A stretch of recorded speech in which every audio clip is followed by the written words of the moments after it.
வணக்கம். நான் உங்கள் திரு எக்ஸலன்ஸ் ஐஏஎஸ் அகாடமியிலிருந்து சிற்பத்தை செதுக்கு 2025 பாலிட்டி ப்ரீவியஸ் இயர் கொஸ்டின் சீரியஸ்ல இன்னைக்கு நம்ம பார்க்க போற டாபிக் என்ன அப்படின்னா டிபிஎஸ்பின்னு சொல்லக்கூடிய directive principles of state policy, அரசுக்கு வழிகாட்டு நெறிமுறை தான் நம்ம பார்க்க போறோம். இதுக்கு முன்னாடி நம்ம அடிப்படை உரிமைகள் வரைக்கும் வீடியோ போட்டிருக்கோம். ப்ரீவியஸ் இயர் கொஸ்டின் எல்லாமே அப்லோட் பண்ணியிருக்கோம். பார்க்காதவங்க அந்த வீடியோவை என்ன பண்ணிக்கோங்க அப்படின்னா செக் பண்ணி பார்த்துக்கோங்க. ஸோ ஃபர்ஸ்ட் டிபிஎஸ்பினா என்ன அப்படின்னா, இந்த டிபிஎஸ்பி எங்க இருந்து எடுக்கப்பட்டது அப்படின்னு பாத்தீங்க அப்படின்னா, ஃபர்ஸ்ட் அயர்லாந்துல இருந்து எடுக்கப்பட்டது தான் இந்த டிபிஎஸ்பி.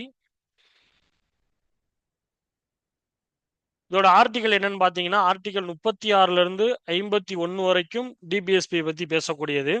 அதாவது ஒரு அரசு ஒரு ஒரு சட்டத்தை நிறைவேற்றினாலும் இல்ல அதை செயல்படுத்தினாலும், ஸோ அந்த அரசு என்னென்ன விதிமுறைகளை ஃபாலோ பண்ணணும் அப்படின்னு சொல்லக்கூடியதுதான் டிபிஎஸ்பி. ஒரு அரசோட கடமைகள் என்ன அப்படின்னு சொல்லக்கூடியதுதான் இந்த டிபிஎஸ்பி அப்படின்னு சொல்லக்கூடியது. இதுல பாத்தீங்கன்னா 3 பார்ட்டா இருக்கும். ஸோ என்னென்னு பாத்தீங்க அப்படின்னா, சமதர்ம கொள்கைன்னு ஒன்று இருக்கும், அடுத்து காந்திய கொள்கை, அடுத்து நெக்ஸ்ட் பாத்தீங்க அப்படின்னா அதாவது தாராள கொள்கை மற்றும் அறிவு சார்ந்த கொள்கை அப்படின்னு சொல்லி ஒரு 3 பார்ட்டா இருக்கும். ஸோ ஒவ்வொருதுலையும் ஒவ்வொரு ஆர்டிகளை பத்தி இந்த டிபிஎஸ்பி என்ன பண்ணும் அப்படின்னா பேசும். ஸோ இதுல என்னென்ன மாதிரி கொஸ்டின்ஸ் என்னென்ன டைப்பா எப்படி கேட்டிருக்காங்க அப்படின்றத பார்ட் 1 வீடியோல பார்த்துடலாம். ஸோ ஃபர்ஸ்ட் கொஸ்டின் என்ன அப்படின்னா, இந்திய அரசியலமைப்பின் எந்த பகுதியில் அரசு வழிகாட்டு நெறிமுறை கொள்கைகள் இடம்பெற்றுள்ளன? பகுதி என்ன அப்படின்னு பாத்தீங்க அப்படின்னா பகுதி 4 தான் டிபிஎஸ்பி பத்தி பேசக்கூடியது. ஆப்ஷன் ஏ பகுதி 4ல ஆர்டிகல் 36 டு 51 வரைக்கும் டிபிஎஸ்பி பத்தி பேசக்கூடிய ஆர்டிகல் தான். ஸோ இதுல 3 டைப்பா நம்மளுக்கு கொடுத்துருக்காங்க: காந்திய கொள்கை, சமதர்ம கொள்கை மற்றும் தாராள கொள்கை மற்றும் அறிவு சார்ந்த கொள்கை அப்படின்னு சொல்லி ஒரு 3 டைப்பா நம்மளுக்கு கொடுத்துருக்காங்க. பகுதி 5, பகுதி 6, பகுதி 7 பத்தி இங்க என்ன பண்ணிருக்காங்க அப்படின்னா பேசிருக்காங்க. ஃபர்ஸ்ட் இப்ப நம்ம இதுக்கான ஆப்ஷன் என்ன பாத்தீங்கன்னா பகுதி 4. நெக்ஸ்ட், கீழ்கண்டவற்றுள் எது அறிவுறுத்தல் கருவி என்று அழைக்கப்படுகிறது? ஃபர்ஸ்ட் அறிவுறுத்தல் கருவி என்று டிபிஎஸ்பியை சொன்னது யாருன்னு பாத்தீங்கன்னா டாக்டர் பி.ஆர். அம்பேத்கர். இதுக்கான சரியான விடை என்னன்னா option D. So B R. Ambedkar தான் என்ன சொன்னார் அப்படின்னா டிபிஎஸ்பியை ஒரு அறிவுறுத்தல் கருவி அப்படின்னு சொல்லி என்ன பண்ணிருக்காரு அப்படின்னா சொல்லியிருக்காரு. நெக்ஸ்ட், அரசின் நெறிமுறை கொள்கைகளை கொண்ட இந்திய அரசியலமைப்பு விதிகள் 38, 39, 41, 42 மற்றும் 43 டேஸ் கொள்கை. நான் அப்பயே சொன்னேன் 3 டைப்பா சொல்லியிருக்காங்க அப்படின்னு. சமதர்ம, காந்தியவாத, தாராளவாத அப்படின்னு சொல்லி 3 டைப் இருக்கு. அப்ப 38, 39, 41, 42, 43 அப்படிங்கிறது எதை பத்தி சொல்லுது அப்படின்னு பாத்தீங்கன்னா சமதர்ம கொள்கை. ஆப்ஷன் பி தான் இதுக்கான சரியான விடை. இப்ப பாத்தீங்க அப்படின்னா ஆர்டிகல் 38 என்ன சொல்லுது அப்படின்னா, நெறிமுறை கோட்பாடுகள் என்ன பயன்பாடு அப்படின்னு பத்தி சொல்லக்கூடியதான் 38. 39 அப்படிங்கிறது ஆண் பெண் அவங்க 2 பேருக்கும் சம ஊதியம் கொடுக்கணும்னு சொல்லக்கூடியது 39. ஸோ 41 பாத்தீங்க அப்படின்னா கல்வி பெறக்கூடிய உரிமை தான், கல்வியும் வேலையும் பெறக்கூடிய உரிமை அப்படிங்கிறது 41. 42னா மனிதாபிமான சூழ்நிலை, பணி மற்றும் பேறுகால உதவிக்கு வழங்கக்கூடியது அந்த 42வது ஆர்டிகல். அப்ப இப்ப இது எல்லாமே எதை பத்தி சொல்லுது அப்படின்னா சமதர்ம கொள்கைக்குள்ள வரக்கூடிய ஒரு நப கொஸ்டின் இதுல இருந்து வந்திருக்கு. 4வது, இந்திய அரசியலமைப்பில் அரசு வழிகாட்டு நெறிமுறை கொள்கைகளை உட்படுத்தியோட முக்கிய நோக்கம் என்ன அப்படின்னா மக்கள் நல அரசை உருவாக்கி கொடுக்கணும் அப்படின்னு சொல்றதுதான் இதோட முக்கிய நோக்கம். ஆப்ஷன் பி மக்கள் நல அரசு.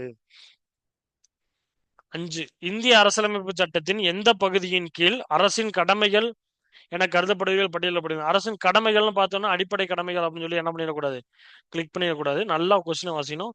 அரசுக்கு என்னென்ன கடமைகள் இருக்கு அப்படின்னு சொல்லக்கூடிய ஆர்டிகல் என்ன அப்படின்னு பாத்தீங்கன்னா 36 to 51. அதாவது அரசிற்கு வழிகாட்டு நெறிமுறைகள் தான் அரசின் கடமைகள்.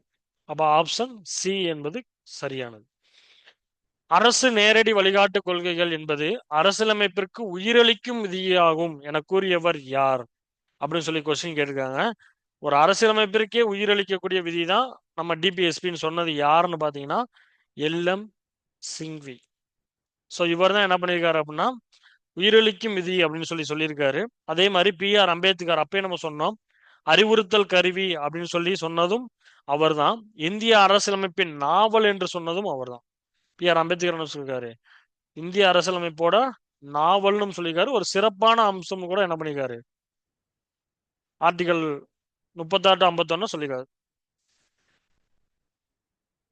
பி.ஆர். அம்பேத்கர் தான் என்ன பண்ணியிருப்பாரு, சொல்லியிருப்பாரு. ஒரு புதுமையான சிறப்பம்சம் அப்படின்னு கூட என்ன பண்ணியிருப்பாரு, சொல்லியிருப்பாரு. நெக்ஸ்ட், கீழ்கண்டவற்றில் வழிகாட்டு நெறிமுறை கோட்பாடுகள் பற்றி சொல்லப்பட்டவைகளுள் சரியான கூற்று எதுன்னு கேட்டிருக்காங்க. வழிகாட்டு நெறிமுறை கோட்பாடுகள் இந்திய அரசமைப்பு சட்டத்தின் 4ஆம் பகுதியில் அமைந்துள்ளதா? ஆமா, பகுதி 4ல தான் இருக்கு. வழிகாட்டு நெறிமுறை கோட்பாடுகளின் மீது இயற்றப்படும் சட்டங்கள் நீதிமன்றம் தனது அதிகாரத்தின் மூலம் கால வரையறுக்க முடியுமா? ஆமா, முடியும். கால வரையறுக்க முடியும். அப்ப ஆப்ஷன் சி அண்ட் டி ரெண்டுமே வரும். ஒன்னும் சரி, இரண்டும் சரி, மேற்கூறிய அனைத்துமே சரிதான். 8, இந்திய அரசியலமைப்பில் சரத்து 39A எதன் கீழ் வருகிறது? ஆர்டிகல் 36 to 51 நம்ம சொல்லிட்டோம், டிபிஎஸ்பி கீழே வருதுன்னு. இப்ப இதை 39 ஏன்னு பார்த்தோன்னே நம்ம என்ன பண்ணிடலாம், அரசு கொள்கைகளை வழி செலுத்தும் நெறிகள் அப்படின்னு சொல்லி என்ன பண்ணிடலாம், கொடுத்துடலாம். இந்த 39A அப்படிங்கிறது என்னன்னா, அப்ப ஏன்னு ஒண்ணு வந்திருக்கு அப்படின்னா ஊடால சேர்த்துருக்காங்க. அப்ப இது ஸ்டார்டிங்ல இல்ல. அப்ப இது எப்ப சேர்க்கப்பட்டதுன்னு பாத்தீங்கன்னா 1976 42வது கான்ஸ்டியூஷன் அமெண்ட்மெண்ட் ஆக்ட் மூலமா சேர்க்கப்பட்டதுதான் இந்த ஒரு ஆர்டிகல். ஸோ இதுல என்ன சொல்லுது 39A அப்படின்னா, பொருளாதார மற்றும் மற்ற இயலாமையின் காரணமா இருக்கக்கூடிய குடிமகனுக்கு சமமான நீதி கிடைக்கிறது, சமமான நீதி கிடைக்கிறதுக்காக உருவாக்கப்பட்டதான் இந்த 39A. அப்ப 1976 42வது கான்ஸ்டியூஷன் அமெண்ட்மெண்ட் ஆக்ட் மூலமா இந்த ஆர்டிகல் சேர்க்கப்பட்டது. இப்ப நீங்க இதுல கேள்விப்பட்டிருப்பீங்க நால்சா அப்படின்னு சொல்லி. அதாவது நால்சா அப்படிங்கிறது என்னன்னா national legal service authority act அப்படின்னு சொல்லுவாங்க. National legal service authority act எப்போ கொண்டு வந்ததுன்னு பாத்தீங்க அப்படின்னா 1987ல கொண்டு வந்தது. ஸோ இது மூலமா என்ன அப்படின்னா இலவச சட்ட சேவைகள் லோக் அதாலத் அப்படின்றது ஏற்படுத்தப்பட்டு நீதிகள் விரைவாக கொடுக்கணும்னு சொல்லி என்ன பண்ணிருக்காங்க அப்படின்னா சமமான நீதி கொடுக்கணும்னு சொல்லி உருவாக்கியிருக்காங்க. ஸோ அது இந்த ஆர்டிகளை மேலும் என்ன பண்ணுது, வலு சேர்க்குது. நெக்ஸ்ட், அரசின் நெறிமுறை வழிகாட்டு கொள்கைகள் பற்றி கீழ்காணும் வாக்கியங்களை கவனிக்கவும். ஓகே, அதுல என்ன சொல்றாங்க அப்படின்னா, அரசின் நெறிமுறை வழிகாட்டு கொள்கைகளின் நேரடி ஆதாரம் இந்திய அரசு சட்டம் 1935 அப்படின்னு சொல்லியிருக்காங்க. நேரடியா அங்க இருந்து எடுத்திருக்காங்களான்னா இல்ல. 1935ல என்ன அப்படின்னா, ஒரு கவர்னர் ஜெனரல் இப்படிதான் இருக்கணும், இதுதான் ரூல்ஸ் அப்படின்னு சொல்லி அவங்களுக்கு ஒரு ரூல் போட்டாங்க. ஸோ அதே மாதிரி ஃபாலோ பண்ணி தான் இதை எடுத்தாங்க. அப்ப டைரக்டா அங்க இருந்து நம்ம என்ன பண்ணல, எடுக்கல. அப்ப இது தவறு. அது 1937ஆம் ஆண்டின் அயர்லாந்து அரசியலமைப்பின் வழிநடத்தும் கொள்கையில் நீதிமன்றத்தில் நியாயப்படுத்த முடியாது. ஆமா. அப்ப இங்க என்னன்னா ஆப்ஷன் ஏ அப்படிங்கிறது தவறா இருக்கு, ஆப்ஷன் பி அப்படிங்கிறது சரியா இருக்கு. ஆப்ஷன் சி தான் இதுக்கு சரியான விடை. கீழ்கண்ட கூற்றுகளை ஆராய்க. கூற்று, இந்திய அரசியலமைப்பின் பொது சிவில் சட்டம் நிறைவேற்றப்பட உள்ளது. ஆமா, பொது சிவில் சட்டம் எந்த ஆர்டிகல் மூலமா நிறைவேற்றிக்கலாம், ஆர்டிகல் 44 மூலமா பொது சிவில் சட்டத்தை என்ன பண்ணிக்கலாம், நிறைவேற்றிக்கலாம். இப்போ கூற்று சரியா இருக்கு.